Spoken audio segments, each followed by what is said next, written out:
Himbali, and thanks for joining me on this webinar. If you're anything like me, you're always looking for inspiration for your designs.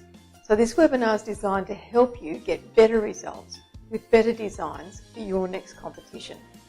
I'm going to be covering how you choose which classes you should enter, how you get ideas for those designs, and the common mistakes that judges see at every competition regardless of the level. So if you're stuck for ideas or you want to avoid those mistakes that the judges are seeing at every competition, this webinar is exactly for you. What it means is that after the webinar, you'll be armed with insider tips for your next floral art competition. You'll be able to develop your designs and adapt them and follow the guidelines and know that the judges are not going to see the mistakes in your designs that they see in so many other designs. And I'm not just basing this information on my years and years of experience. I've actually got the ear of internationally renowned judges to help you have the most up-to-date information for your next competition. So let's get started. Let's look now at how you decide which class you're going to enter. You need to look at the current schedule, obviously. You need to look at previous schedules to see what might be helpful there in terms of whether these classes have been listed previously and how they've been interpreted previously. You need to read the competition rules. You need to read the show rules because they're going to be slightly different or additional to one another. You need to know the judging criteria. You need to review the choices that you've made in terms of all of that information, and then obviously you need to submit your application to enter that competition. Let me first of all look at a couple of schedules for you. And the first one that I'm going to walk through with you is from the most recent World Show in Barbados. A fairly lengthy book. What it has is show rules and competition rules, and they're slightly different to one another, or in addition to one another, I should say. And then it's got all of the staging. So all of the classes, and if you look closely, you'll see where I've actually marked some of them, where they're my choices. But each of these gives you an indication of what the staging is like, as well as the space that's allowed and any other particular information. So one of them requires that only foliage is used in the design. Others are craft classes, so they can be made ahead of time and just mailed in. All of that information needs to come into the decision-making process that you go through before you decide on a particular class or classes that you're going to enter. That one's a pretty detailed one. Let's look at something that's a little bit more close to home. So one that I competed in just a week ago. This is a reasonably local competition. We have a list of 8 classes. We've got a page and a half of competition and show rules, and that covers things like whether items can be made beforehand, that you can't use artificial plant material, all of the things that you would normally see in competition.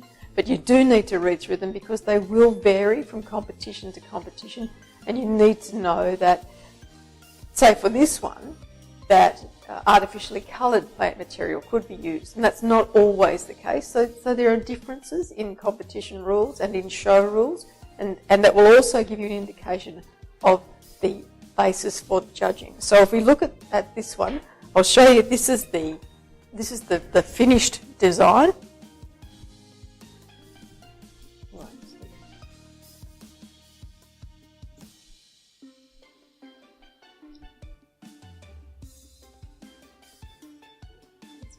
I'll do photos.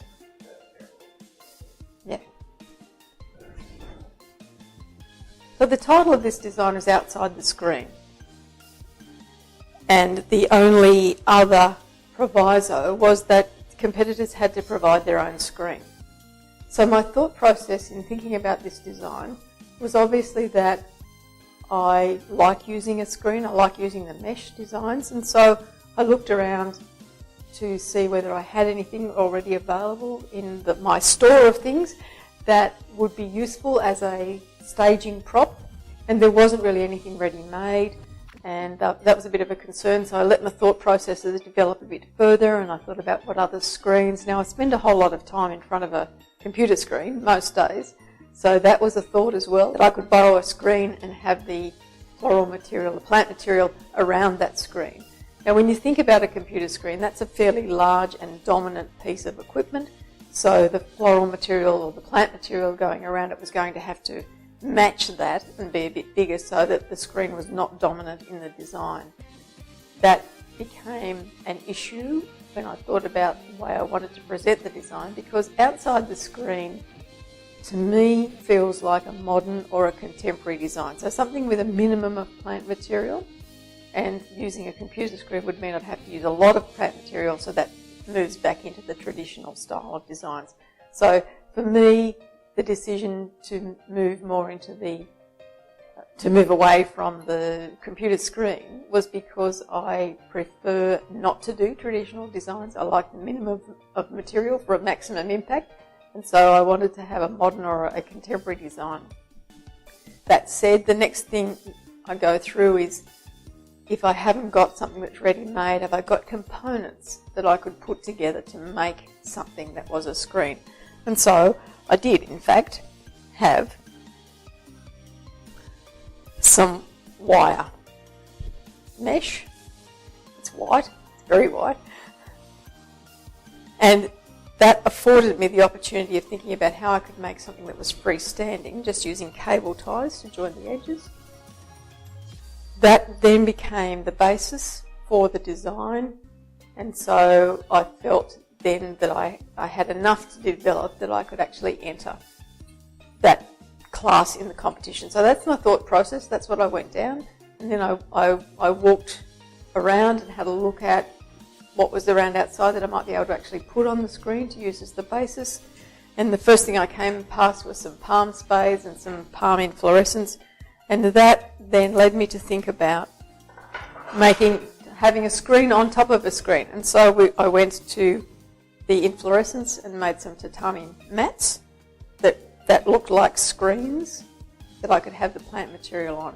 And so the development of the design meant that I was comfortable that I could put in something that was different, that was unique, that was my interpretation, that allowed me some things to change in the design, to develop in the design, and produce something that the judges would find interesting to look at. And so that's what we came to the end of.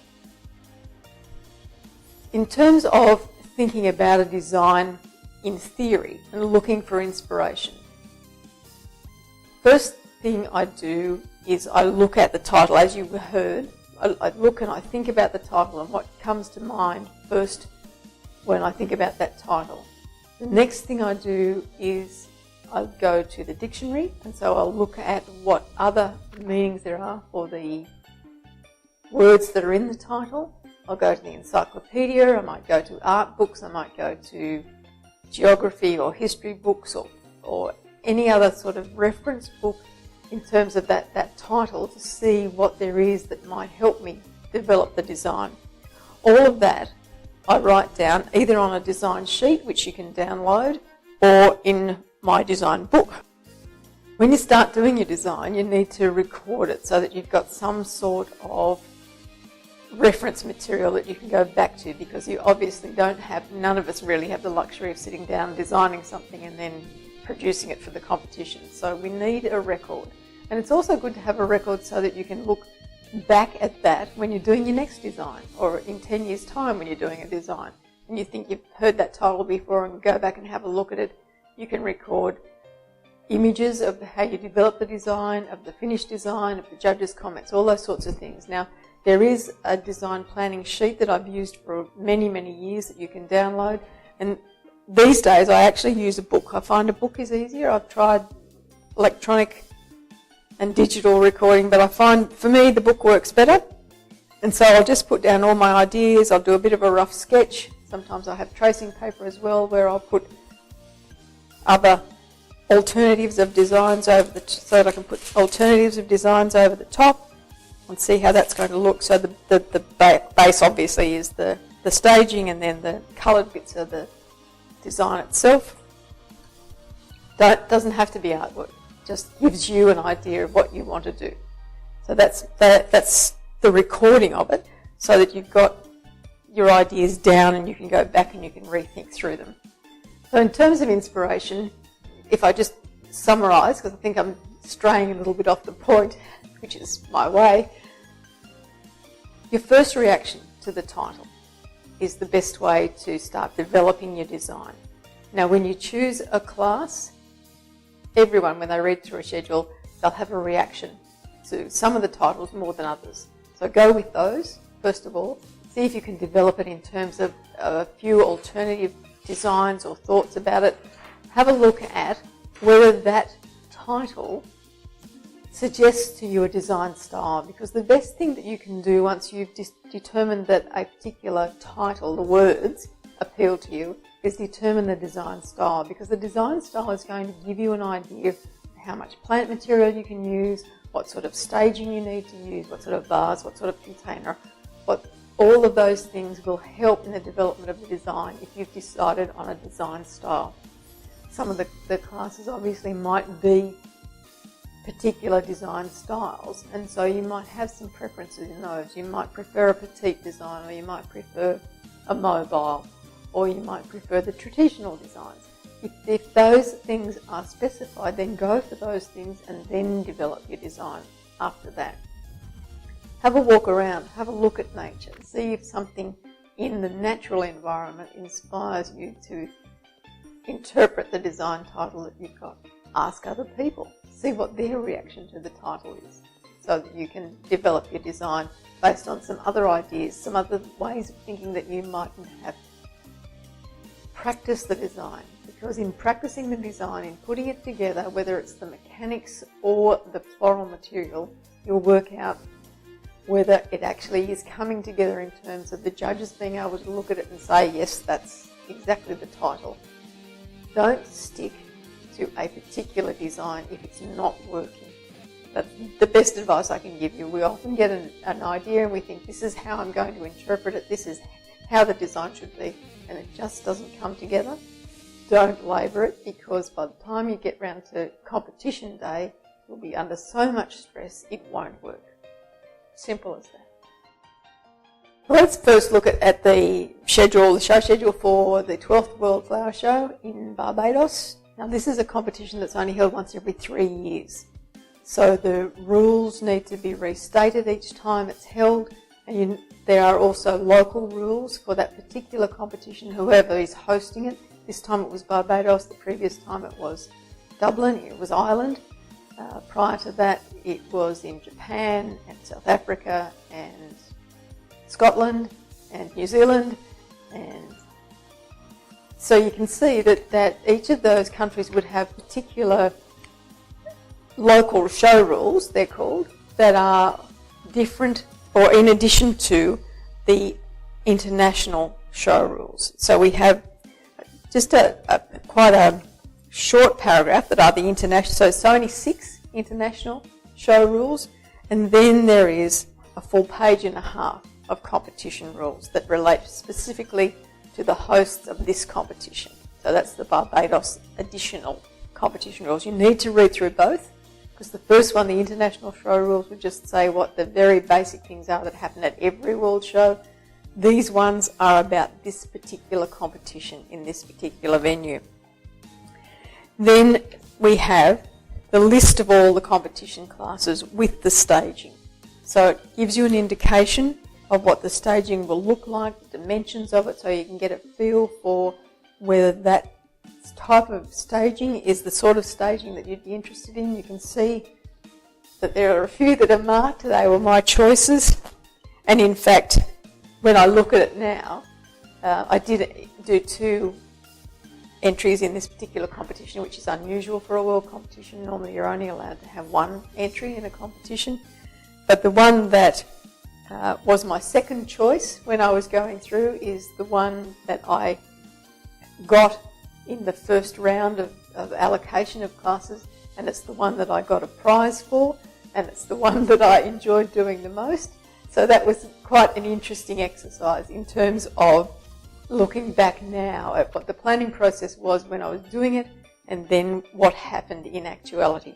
But all the information that you can see beside the staging indication will give you some more information that helps you to decide whether this is the sort of class that you would want to enter. Now, if I look at some of the others, there are others that are on the circle, that are unlimited height. Not going to attempt that. I did that in Dublin, not going to attempt that again at a world show. And that's a whole different story. There are others that are hanging off a rod. I'm not comfortable with the hanging designs. I just worry about the balance of them too much, and I don't think I can showcase my skills as well on a hanging design as I can on the mesh or on some of the other staging materials. So all of that gives you an indication of the various ways that you might be able to decide what you want to do in terms of the classes. The other thing it gives you is an indication of what plant material you can or can't use, or what they're expecting to be used. So in one of them, it's a foliage only design, or foliage had to predominate. So that I would rather not do, because I think it would be better for someone local to do that, because they've got access to all of the variety of foliage that they would have locally, whereas I would have to bring it into the country or order it in. And again, that's something that you need to look at when you're determining the classes that you want to enter. What sort of plant material are you going to use? Will you take it with you, or will you get it closer to the competition venue? In terms of this one that we talked about that I've done in the last week or so, I thought I could get the plant material locally. That wasn't the case, and so I was caught out and had to use plant material that wasn't ideal, but that was all that was available. So that was the lesson I learnt, is that it is always probably better for me to take the plant material with me, regardless of where I'm going. Now in Barbados, I did take the plant material out of Australia to Barbados, and that was an exercise in itself, but I was more comfortable having that material with me, that I knew that my design was there with me and that I could do it. And as it turned out, it was a very good decision, because there was a tropical storm, and everyone who had ordered plant material didn't get it until well into the actual staging time of the competition day. So I was very happy that I had my material with me. Now I want to go on to what the judges have told me about the 5 most common mistakes that are made in every competition. They see them everywhere they judge, not just local, not just international. And the first one is not reading the show schedule. The show schedule is the most important document you can get to know before a competition. And if you read it carefully and if you follow it to the letter, you will be ahead of people who make this top most common mistake. The areas where they see people not reading the schedule are where they use plant material that is not allowed in that particular class or that particular competition. So it'll be things like, perhaps you've got to do an achromatic design, so that means that you should only have black, white or grey material. Not green, not any foliage at all, unless the schedule says that you can have a minimum amount of foliage. So the other area, the opposite to that, is where plant material has been specified and it's not used. Now I have a competition every year where we can only use roses. And every year there is a competitor who brings a design, puts it on the bench, and it's got all sorts of flowers in it. And every year we'll say, you can only use roses today. Oh, I didn't think it would matter. Well, if it didn't matter, they wouldn't put it in the schedule. So those 2 areas, plant material that you shouldn't use and plant material that you have to use, indicated very clearly in the schedule. The design is not of the design style that's specified. So it might be that they've asked for a traditional pedestal design, or a pave design, or an abstract design, and the design that's presented doesn't meet the design style criteria. Now, to find out exactly what the design style criteria is why you need to know the judging criteria that's being used, so whether it's under World Association conditions or your local country conditions. There will be an outline of those design styles, if not in a booklet, then on their website or in a document that you can access, and you need to have that and you need to reference it all the time. And then also in this area of not reading the schedule is where designs are out of the space, out of the size that's allocated. So perhaps it's a petite design, very particular amount of space that you can use. It might be that your design is being staged on a plinth that has a particular base size and you can't go out of that base size. Sometimes you can. Again, in the schedule, read the schedule, know exactly how much space you can use. The second most common area that they see competitors fall down is in the principles and elements of design, and it's things like scale, proportion and harmony. Make sure that the plant material that you're using is in scale to the rest of the design. There's no point in having a whole mass of little flowers in a big design. Might look pretty, but it's out of proportion, it's out of scale, and so it loses harmony. There's no rhythm in the design.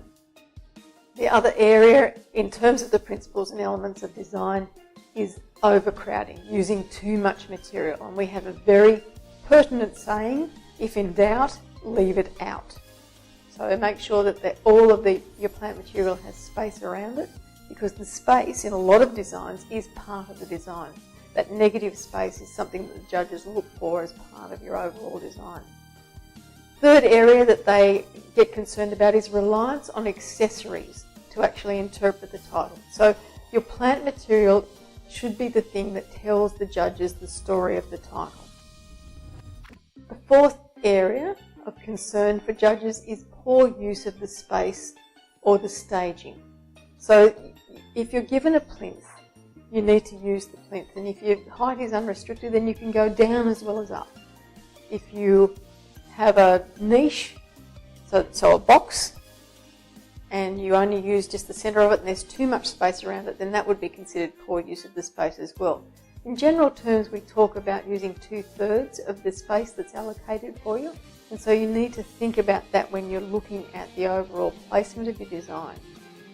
The fifth area of concern for judges is shabby workmanship, an area where none of us should be complacent and none of us should be found out, because at any time you put a design together, it should be perfect in every way, because that when you're point scoring for a competition, that may be the thing that makes the difference between your design and every other design.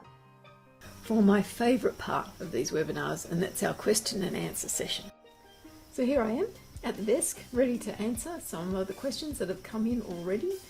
Let's have a look at the first one. I don't think I'm very creative, but I love flowers. Should I go in for competition? I'm always going to say yes. I love competitions. I'd like that feeling of my skill being tested, of me thinking about the title and doing the planning, all of the things that I've talked to you about already at this point. But if you're starting out, I would suggest that you try to do competitions where they are asking for a particular design style, because that gives you a framework to work with. It's not the interpretive style of design, so you have to actually look at the design style, look it up with that judging criteria, find out exactly what the definition is, have a look at some examples online, then start to plan your design. It gives you, as I said, it gives you that framework, and from there you can start to think about and develop your skills and start to think about other titles and think about what that means and think about what plant material would help tell the story of that title. But I think at a starting out point, doing the design styles is probably a good, safe way to start, because as I say, it does give you that framework. Let's see, next one is, I'm too scared to hear what the judges will say about my design. That's probably true of all of us. We don't really want to hear any negative feedback. A lot of the time, me included, we'll know what's not right with our designs. We'll look at it when we finish, look at the photo that you take, and often when you take a photo, you'll see things in it that you didn't see when you were up close to it, because you just get blinded by your eyes or your brain filling in the gaps of the things that you wanted to do or the things that you think should be there.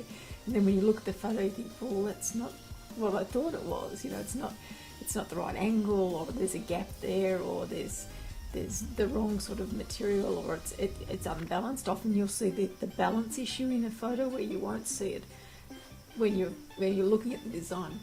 So I always recommend that you take photos and you have a look at the photo and you do the analysis for yourself first, and you get a feel for what you think the judges might not be as happy with as they could be. Base it always on the principles and elements of design, because that's the sort of feedback you should be getting. Go and listen to the judges. Don't say anything. Don't justify what you did. Don't say what went wrong. Don't say what you were trying to do. Just hear, open your ears, not your mouth. Hear what they've got to say, or if they've given you written comments, even better, because you can digest that at your own leisure and you can look at it in terms of the images that you've got of your design, and then work out what you might have done to help the design fit what the judges are saying is not right about it. And as I say in the video series, I've got a whole lot of those examples, so that it gives you an idea of how I go through that process myself. Well, let's see, the next one is, my structures never work out as well as I want them to. I just don't seem to have enough time to plan them beforehand. That'd be me. A lot of the time I have a busy life. I love my flowers, I love my floral art, but I probably don't always give it the priority that it should have in terms of competition, because it's a pastime, it's not a job as such. You know, I have other areas of floral art that I do that are remunerative, and so they get a focus ahead of my competition stuff, and that's really not what it should be about, because the competition stuff is what develops your skills, it's what gives you pleasure, and pleasure is a long-term thing. You want to be happy about what you're doing and about spending time and spending money on this pastime. You want to get some return from it. So I would probably suggest in this case that you look at a couple of structures that you're comfortable with, that you can make beforehand. So I have a couple of stands that I use, and then I'll adjust them because they're nice and sturdy and they've been commercially made, and so I'll use them as the basis for a whole lot of designs, because I know that it's not going to fall apart. When I decide that I want to make a structure myself, I will plan that down to the minutest detail, and I will practice it, and I will put it together, and I will make sure that it's not going to fall apart. And what I do, and what I recommend you do, is that I will also put the plant material on, because often we'll make a structure that's really great and really solid, we get it to stage and put it up onto the bench, start to put the plant material on, and suddenly it moves, or the weight's different, or the bench is not quite flat, all those sorts of things. And so you need to be able to adjust your structure, or know that a structure is so solid that whatever else you do to it, you're going to be able to work with it. That's my thoughts on that one. Let's see, what's the next one? I've got some written feedback from a judge, but I don't agree with the comments. As I said earlier, we don't like to be told we're doing the wrong thing. We don't like the negative feedback. And really, you shouldn't be getting negative feedback, or shouldn't be taking it negatively when you get feedback from a judge. Judges' comments should always be based on the principles and elements of design. And if you don't feel that those judges' comments are based on the principles and elements of design, then really you can discard them. I know that's probably a tough thing to hear, but the only way you're going to improve your designs and meet the judging criteria is if you have those principles and elements of design in the back of your head all of the time that you're putting your designs together. That's what we're judged on. That's what the feedback comments should be. I guess the other thing you could do is read the comments, have a look at them in terms of the photos that you've taken of your designs, and really look at, discard your reaction to it, because we'll all react to it, and you just got to move on from that. If you really want to improve and you want to take on board what the judges are seeing and what they're saying, remember, they've taken time to put these comments down. They don't just look at your design and say, I'm going to write something nasty. A judge's job is hard, because what they have to do is maintain a standard of floral art, as well as try and encourage people to improve their skills, to improve their designs. So have a look at the comments. Look at them in terms of the photo that you've taken of your design, and from the angles it was being judged. So don't just take a photo front on. If it's judged from the front and the sides, take your photos from those angles as well, because often judges' comments might be from an angle that you hadn't considered when you were putting your design together. We get sometimes caught up in doing the front facing thing, and then we forget that we needed to look at either side, or that it's judged front and back, and the back is just, you just thrown a few things in there. It's not really another design. So when you're looking at a design that's judged from the front and the back, it should be two separate faces that the judges see. So two different, not different designs, but different facets of the design, so that there's interest on both sides. So those sorts of things you really need to look at in terms of the judges' comments. There's been quite a few requests come in about showing you how to do these little screens, the tatami matting of the screen. So I think what I'll do is I'll end this particular webinar here, and I'll flick over to the workbench and I'll show you how to do these, put these little mats together. I do thank you for being with me today on the webinar. I do hope that you have gained some insight into the things that might make just that little bit of difference in your designs, and I look forward to seeing you on another webinar in a little bit of time. Have a look at what I do with these. This is the tatami matting that I've used in the design that we've been talking about. I'll just show you quickly how that you put that together. Starting with the inflorescence from the palm tree, and you can see that I've used a bit of this already, nice and dry, nice long fronds on it so that you can use it a couple of times. So what we need to do first of all is cut a few lengths that we want to use. Doesn't matter how long they are, because we'll trim these off and you can use them to make more than one.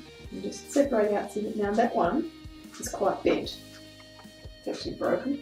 So what I'll have to do is ensure that when I use it the first pass up to the broken piece, and then I'll be able to use the rest in the next lot. So let's get started. Other thing that you need is 2 lengths of wire. I'm using the paper covered wire so that it blends in with the plant material that we're using.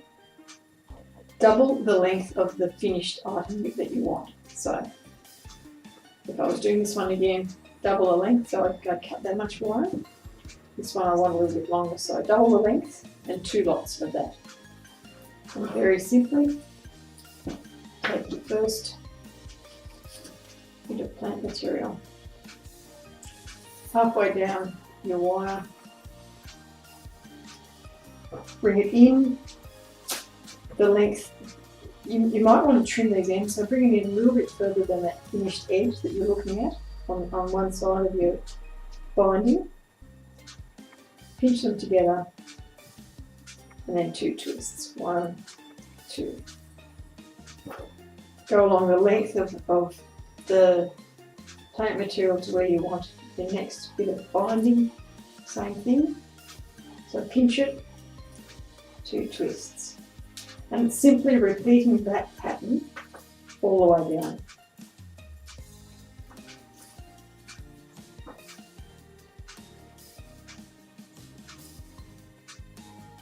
Pinch, 2 twists.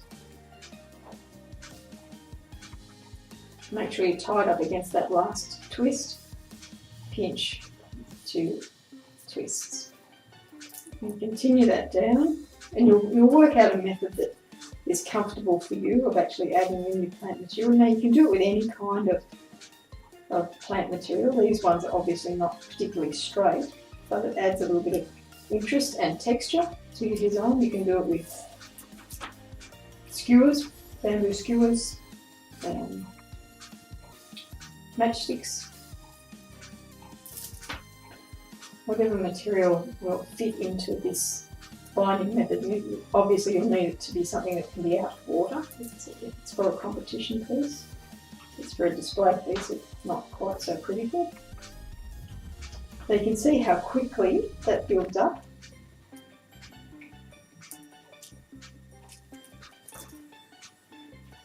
We do need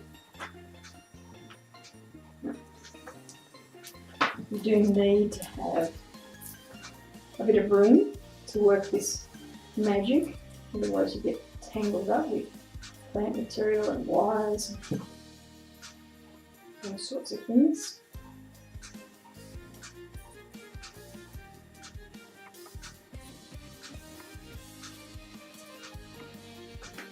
Again, that one's another bent one. So what I'll do with that one is where I've got that straight section there, I'll actually put that in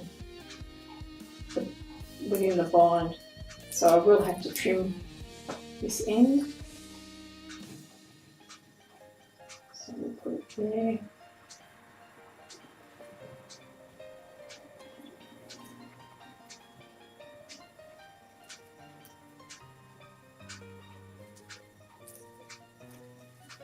And all that will mean is that when we trim it there, a little bit maybe, that it'll we've still got the main part of the matting as a flat piece rather than too much of a bend in it.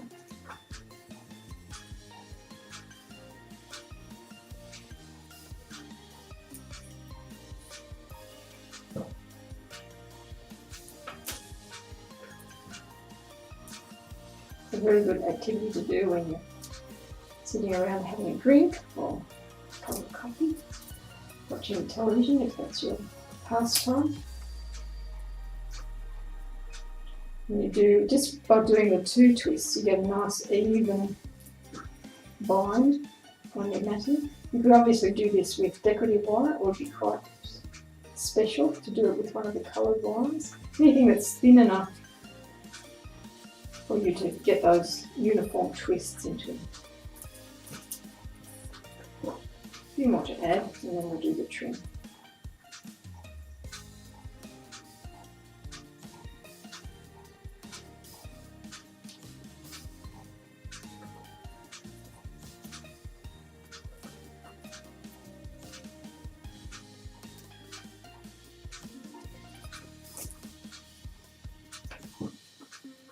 This one, and our broken one, and we're done for this size.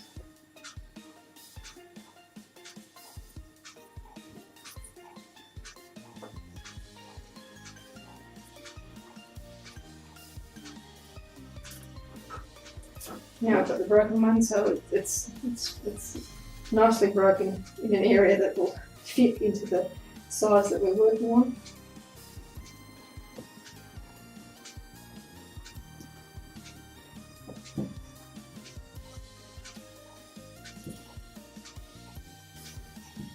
I've actually got plenty of wire left over, and what I would normally do is, once these are bound off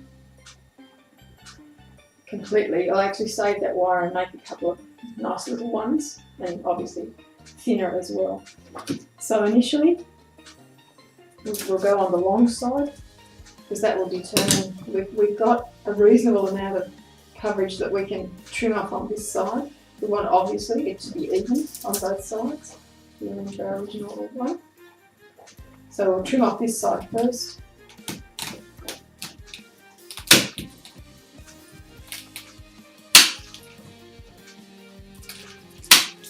And see what that means is that you've got all of these still, where you can do another one that size.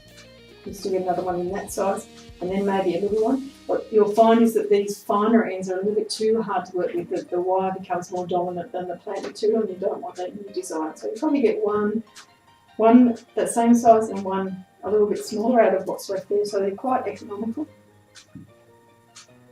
We'll trim this other side. Now we want to trim off this bendy bit here, so we'll do that one first, so that gives us the edge that we want on this side.